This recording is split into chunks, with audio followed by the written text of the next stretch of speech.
How did you manage that? Like, what was the biggest lessons during those 10 years from your failures and success? Well, I think obviously the number one thing was to find the right people. And I had some real solid performers that worked with me and that were great assets to the business. So they just make the whole experience so much more than if you try to do it with on your own, first of all, but also with people who just don't have the same level of skills.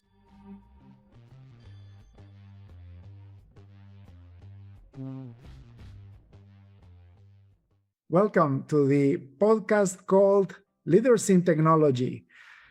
In this podcast, we interview exceptional leaders that have proven to add massive value to the organizations they work for throughout their life and their years of experience. And today we have with us a beautiful example. Andrew, brother, welcome Thank you. to the Welcome. show. Glad to be here. Glad to be here. Excellent. Andrew, for the audience, can you tell us what's your full name, where do you live, and what do you do for a living? So my name is Andrew Draper. I am based in Kelowna, British Columbia in Canada. Been here for about 25 years. I am currently the CEO of a company called Triple View Technologies.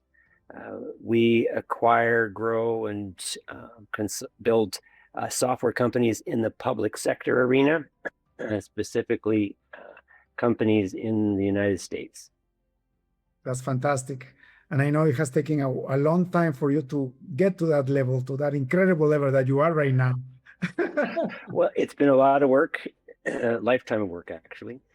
Beautiful. Andrew, let's go back in time. I love these questions because it really shows the whole story. Your senior year in high school, where were you at and what was in your head? Oh my. Well, at that time, I actually was planning on being a chiropractor. That was sort of something I had aspired to, mostly because I had some good friends that I grew up with, whose parents were, and I kind of saw that, thought that would be interesting. And so my initial inclinations was to go into medicine. And that's sort of where I was at the sort of last year in high school. Really had no technology sort of aspirations at the time. I grew up in the era of the early days of the desktop computer, and the concept of being a nerd in those days was kind of not highly aspired to. Changed a lot though in the years. Wow. Did you what was your choice for going to college? Did you go to college at all, or what happened after? I attended an associate degree in Camosun College in Victoria, And what was and the I studied business there. I studied business? business. Yeah, So you never sure. went into.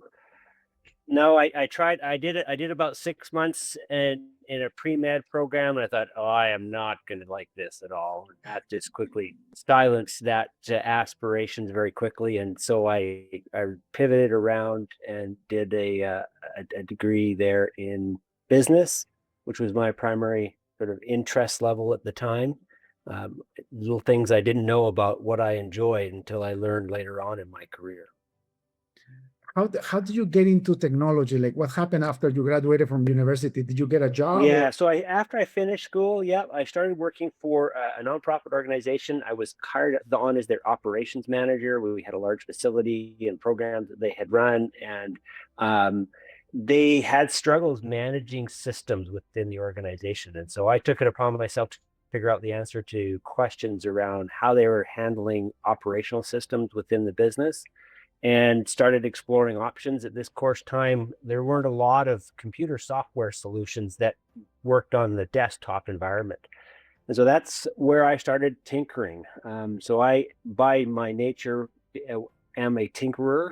And so started playing around with some programming languages and ended up writing an operational system for the business on my own that Wow. we adopted and used. What language did you use? That was in DBase 4. Started Wow. off in DBase 3, moved to DBase 4. That was kind of the beginnings of it. And that sort of sprung a whole new horizon out for me as to where I would go and what I would do. I was fascinated by what I had worked on, and had had good success with doing it, and found myself doing a number of projects kind of on the side to the day job for a number of years, putting together a variety of different custom solutions based on that same platform. And that was the sort of beginnings of my career in the technology space. It's amazing.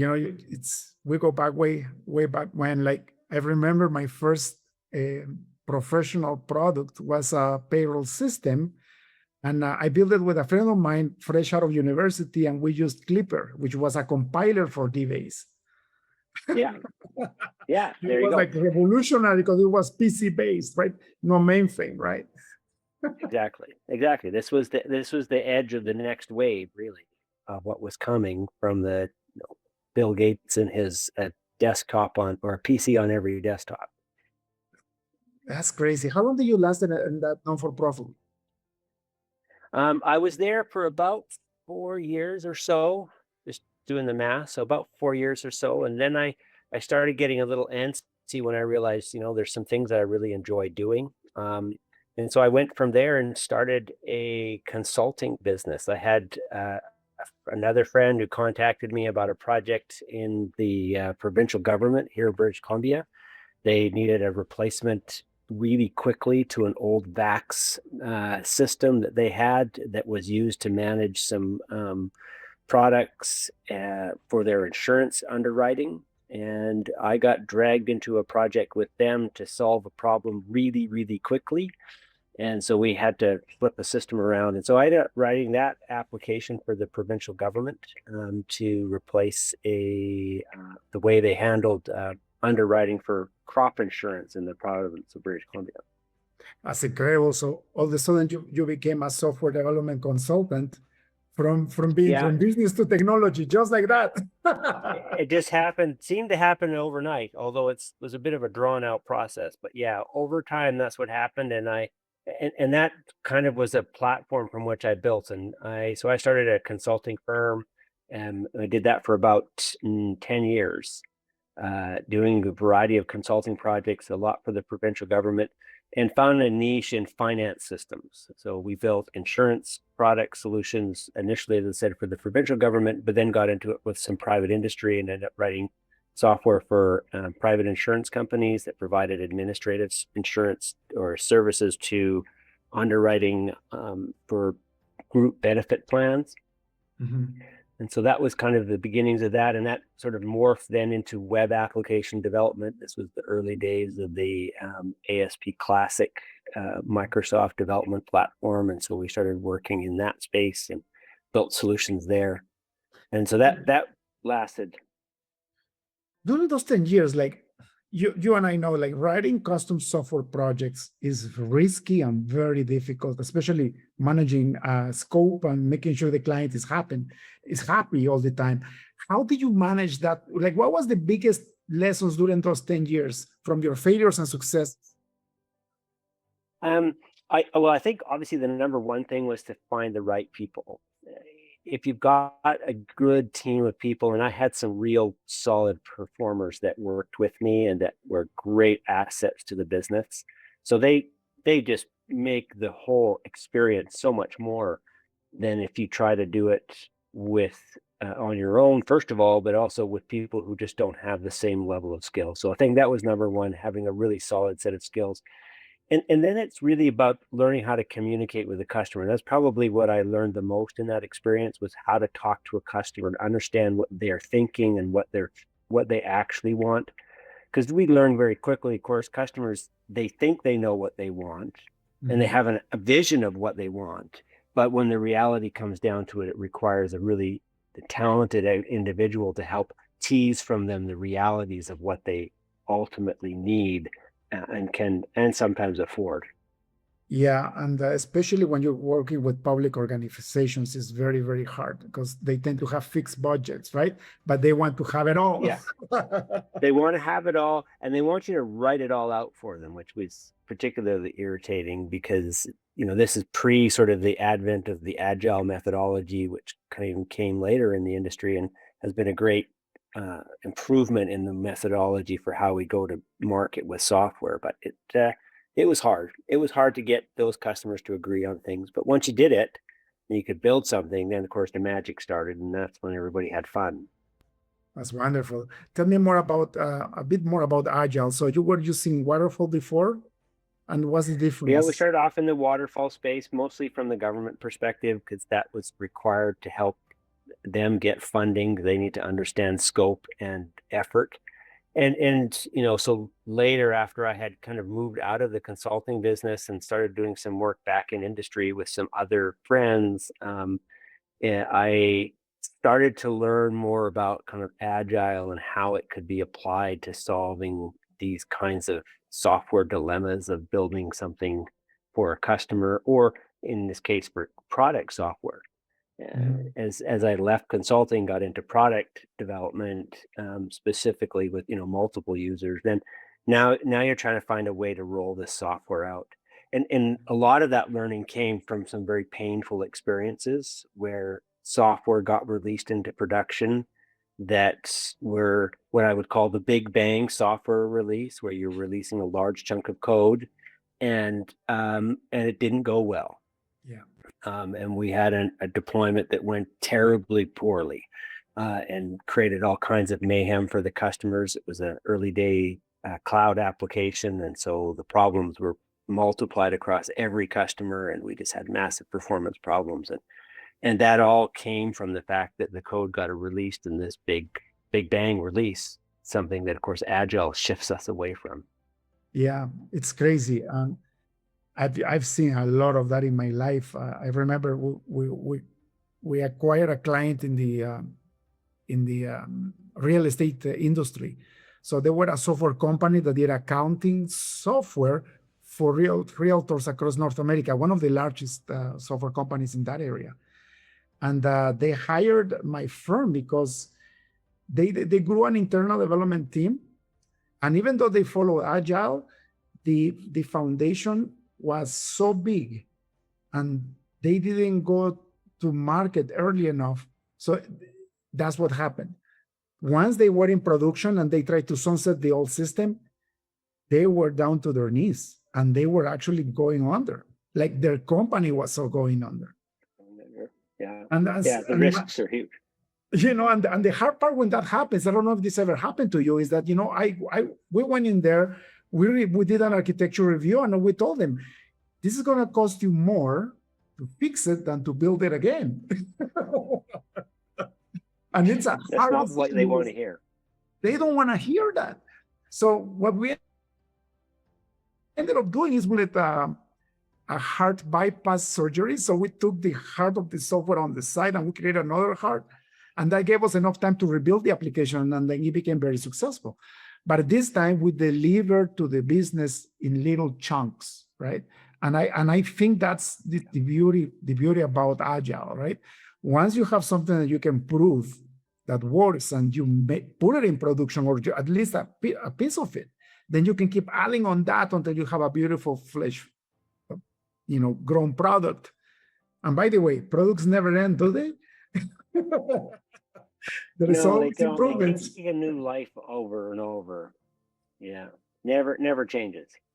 One of my first jobs as a software developer was for the Waterloo Board of Education, and I was just a young developer wanting to add value, and so that a couple of schools asked me to build something for them that will save them at least 3-4 hours a day, but we were servicing hundreds of schools. And so I took it upon me to do it on my free time. So I built this application and I released it. And then my boss calls me over and he said, I thought he was going to congratulate me. But then he said, David, did you did this? I'm like, yes, I did. Okay. And then he says, you know that we don't have any budget to support this software? And I told him, but it just took me a couple of months to build it and it runs on itself. And he says, no, now they're going to want changes. And now we're going to have to support it. And now when other schools find out that you made it, they're going to want it. And we don't have any money to do this.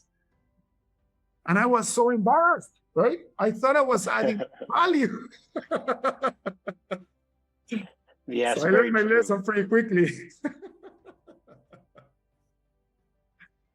So what was the transition between why did you do that transition?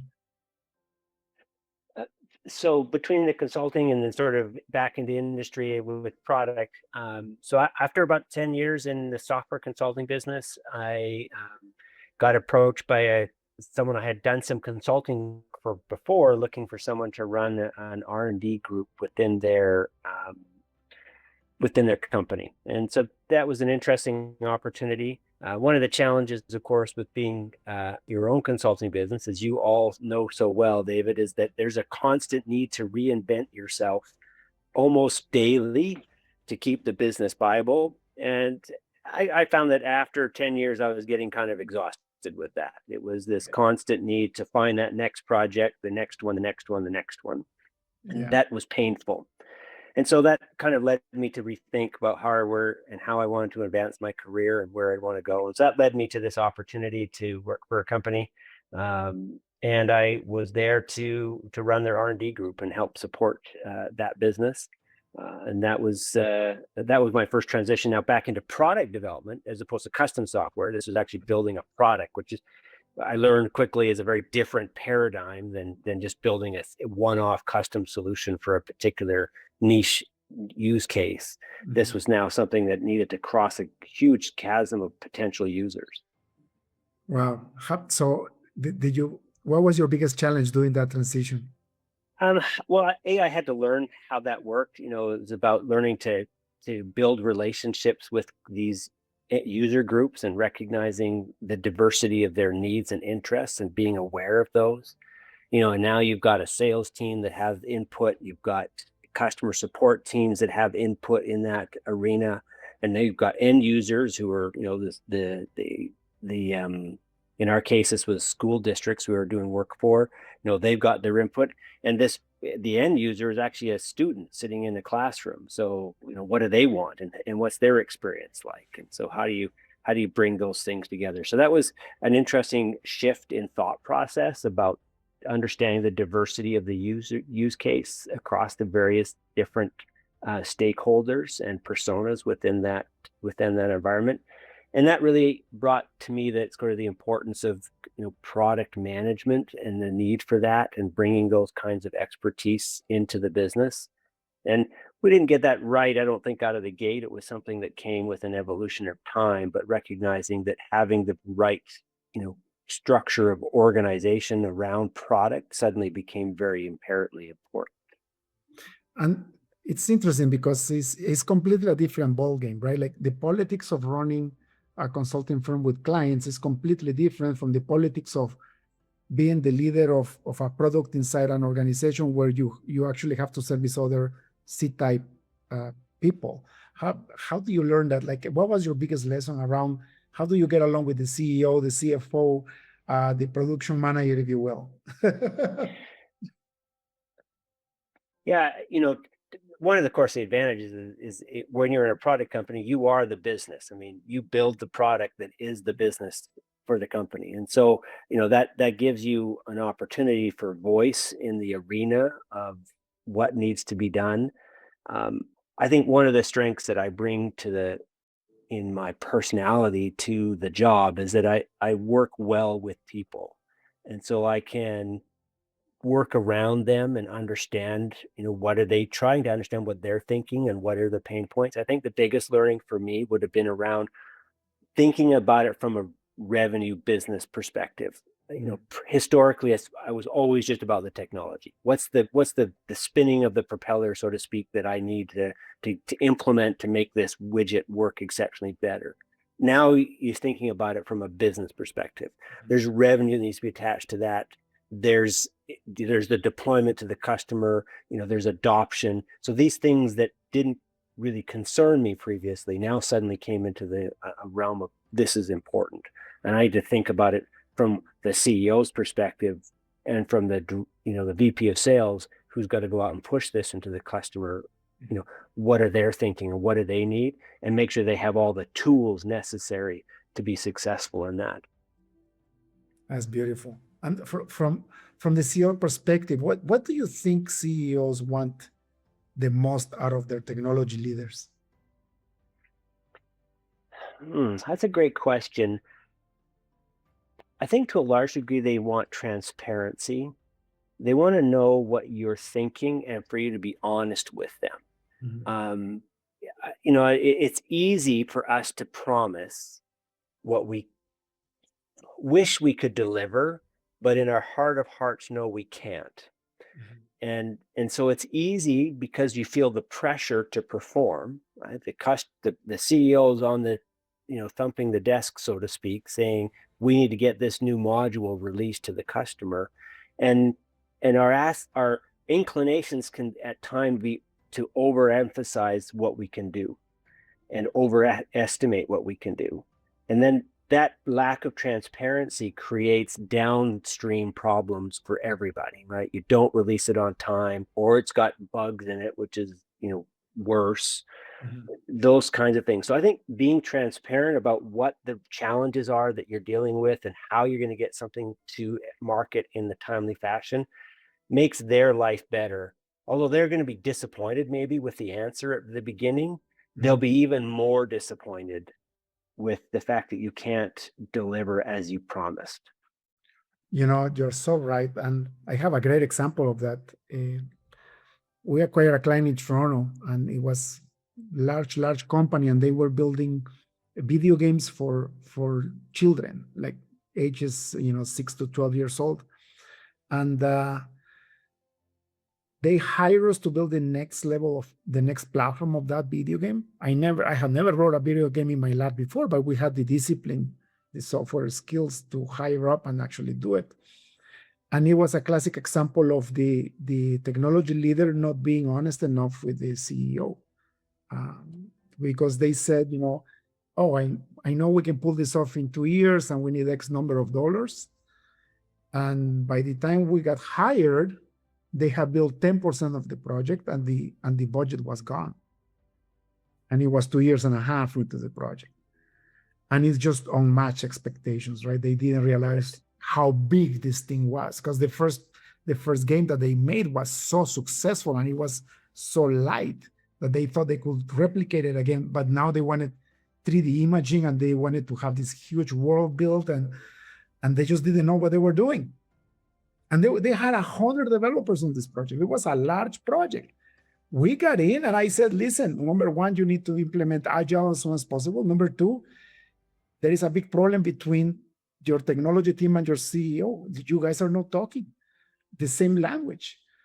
And quickly we turned it around, and we within a year, we were able to release that product successfully. One year, and we were able to say what they had. What they had wasn't bad. It was just pure politics and people blocking each other's progress. And it was what a humbling lesson for me, because if you really don't talk to the CEO honestly, you could drive the business down. Yeah, right. Let alone your career. Yeah, your career at the same time, because they're out making promises, right, based on your commitments, and they're going to sell it, sometimes oversell it, but they're going to sell it nonetheless to either their stakeholders, whether that's the board of directors or customers, whoever that may be. And if we fail to deliver as an organization, within the team, within the company, as a tech organization and the product team, if we don't deliver, the implications to the business are significant, positive and negative, right? Obviously, if you deliver as you promised and you're predictable in your execution, now the business is thriving because its reputation is well positioned in the market as someone who brings product to the market in the timely fashion, but equally quickly can be tarnished by a cataclysmic failure. How do you prevent that? Like, based on all your years of experience as a leader, how do you try to have more realistic expectations and better estimations? I'm a real advocate for process, frameworks around which we can operate the business, and having the right processes takes a lot of the guessing and the decision making out of the activity of building software. Now, we call it computer science as an industry to refer to the technical, the people that hire in it, but there's a fair bit of art to it.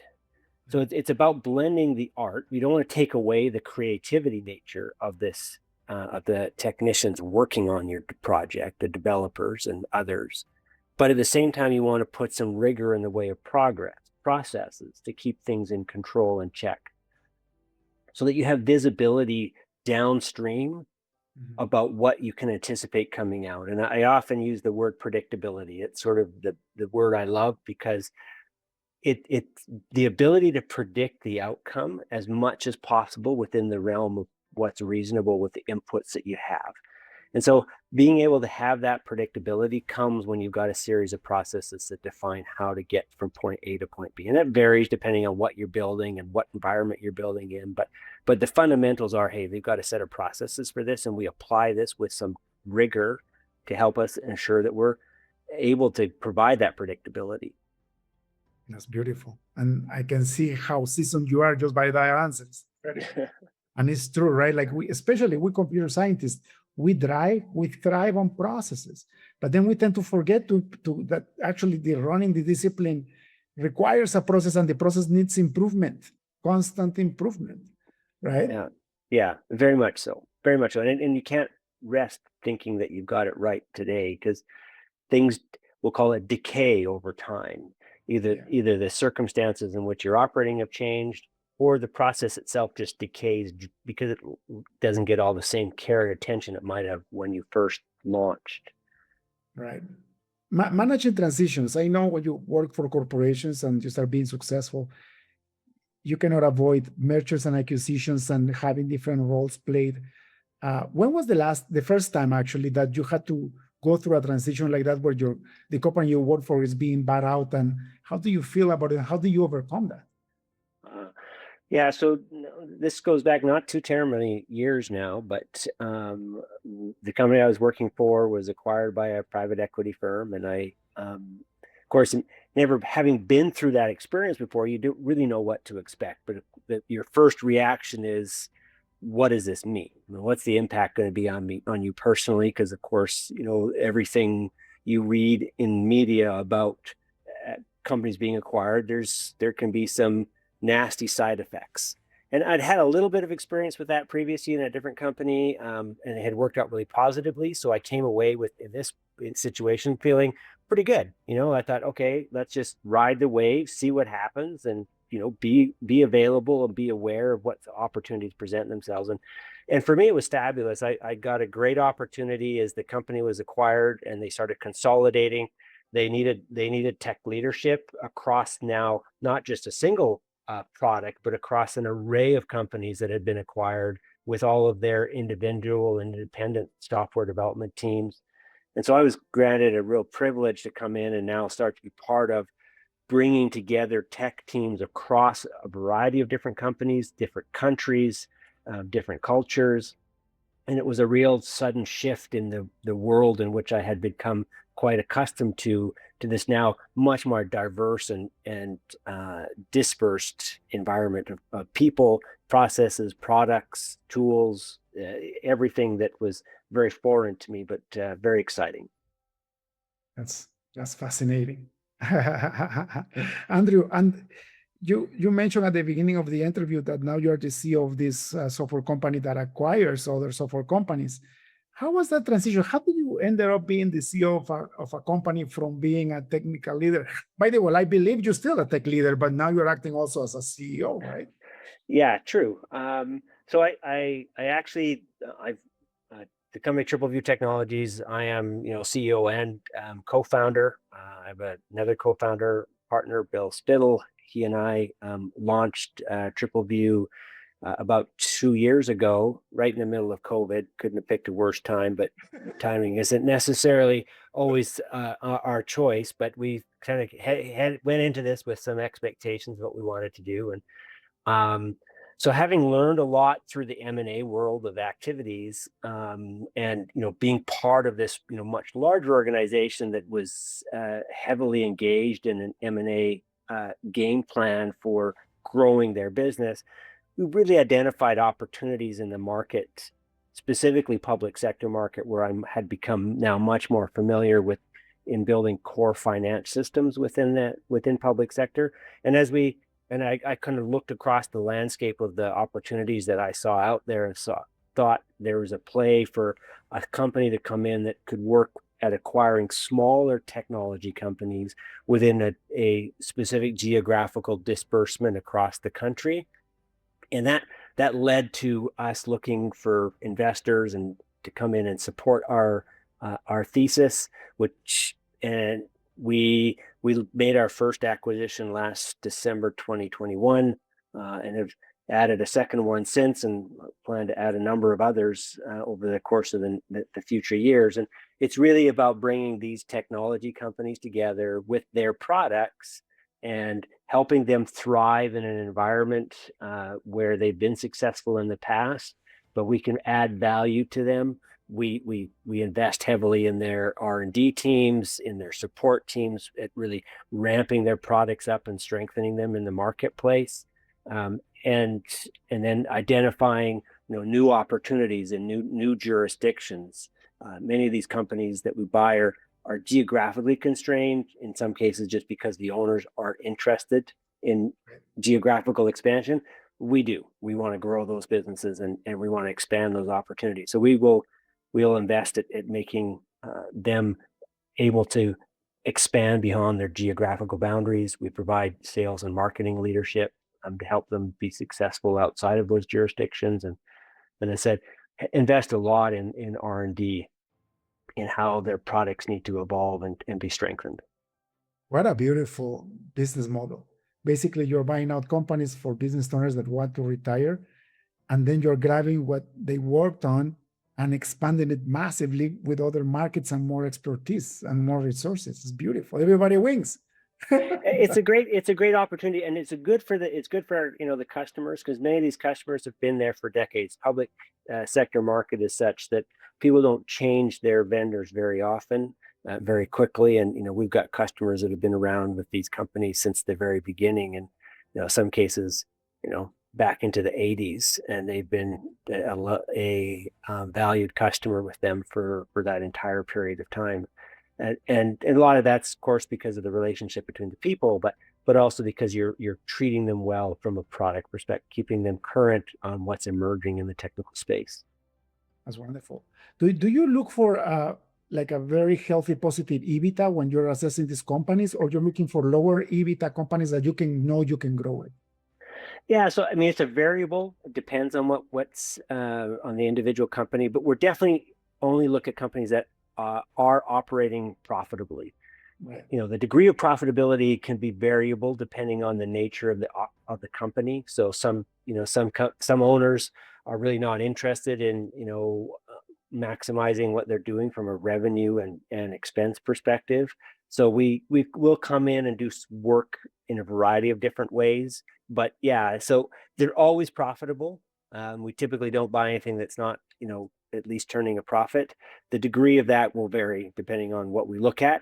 And because we can do some consolidation and amalgamation of services to help strengthen the financial picture, that helps make now this business much more viable in the long term, right? Because before, some of them are struggling, cash strapped, can't really expand, don't have the resources to do it, and we can. That's beautiful. And what a wonderful example for our listeners, our tech leaders, maybe that they're in the middle of their career or at the beginning, that there is so many choices, and the path of life is wonderful, and you have control at the end, right? Yeah. I think we never know how this is going to play out. I mean, I look back at the course of my career, and you would never have been able to have mapped this trajectory out. It's very much the effect of being available and willing when opportunities present themselves. When I sit down with new employees after we've acquired a company, and the first thing I want them to understand is that this is an opportunity as much as you might perceive it as a threat. Right. This is, if you are willing to be open, an opportunity to change the trajectory of your career and the opportunities that your career has for you. That's a difficult perspective to take, because oftentimes there's some damage career damage to people when an acquisition happens. And so it's hard to maintain that open perspective when you see some of that potential pain of other people that might have been laid off as part of that acquisition. So it's hard to do that. But if you can, and you can maintain that perspective, the horizons can become very open and very expansive to you that may not have been available before. At least that's been my experience. And I've seen a number of other people for whom their careers have been, leapfrogged as a result of these opportunities, to those that are willing to open their arms and embrace the uncertainty of the moment. For sure. That's beautiful. Wow. One last question. I want to respect your time to speak all afternoon here. We could. It's fine talking with you. If you had access to a billboard that was in front of the busiest highway on earth, what would you write in it? Oh my goodness.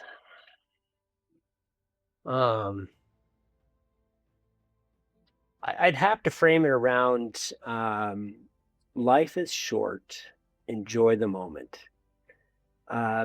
There's too much that, and I speak not because I'm an expert in that particular vein, because I often find myself too wrapped up in the moment, but it is those reflective times when you recognize that life is relatively short in real sense. When you're 20 years old looking at 70 years old, you think that's an infinity away. When you're further down that road looking back, it doesn't seem that far back, and the forward doesn't look that far forward. So you kind of recognize that, hey, just grab the moment and take advantage of what's happening in front of you and enjoy those privileges that you have, because you don't know how it's going to change. And trust the outcome. Trust that you're going to do the right thing and you're going to make the right choices in the process. You'll make some dumb ones. I did, but in the long term, learning from and be willing to embrace the opportunities has been excellent for me. Andrew, that was so inspiring. Thank you so much. And it's so My true. pleasure. Andrew, if people like to find out more about your business or they want to get in contact with you, how can they find you? So you can find me online at tripleview.com. My email address is pretty simple. It's andrew@tripleview.com. And any questions, comments, love to hear from you, especially if you've got a small public sector software company, you're looking for a place to divest yourself of. Love to talk to you about that. Something that's keenly interesting to us in this present time. Fantastic. Andrew, thank you so much for your time. My pleasure. Thanks. God bless you, brother, and have a wonderful rest of the week. Yes, you too. Take care. Bye-bye. Thank you for tuning in to the Leaders in Tech podcast. Check in next week to keep learning how to use technology and leadership to change the game. See you next time.